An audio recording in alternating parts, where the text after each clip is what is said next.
Harness and Body Belt Inspection Guidelines.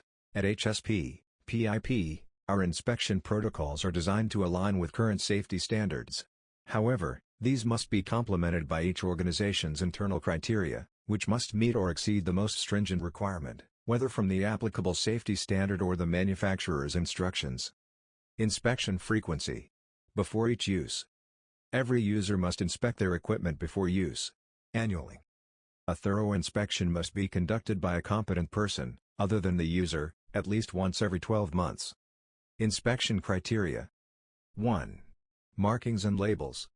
Ensure all labels and markings are present and legible. 2. Structural integrity. Check for missing or altered components that affect form, fit, or function. 3. Webbing and rope condition. Look for fraying, unsplicing, kinking, broken stitches, elongation, chemical damage, or signs of aging. Inspection tip: bend the webbing into an inverted U shape, 6 to 8 inches apart, to reveal hidden damage. 4. Hardware elements.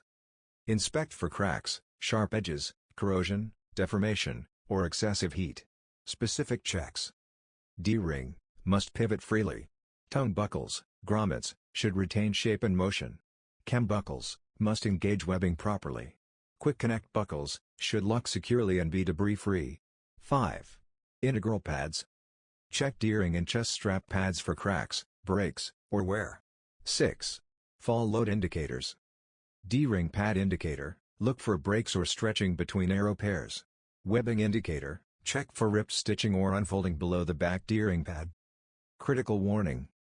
If any of the following are found during inspection: defects or damage, poor maintenance, evidence of fall arrest force exposure, then the equipment must be tagged as unusable and permanently removed from service.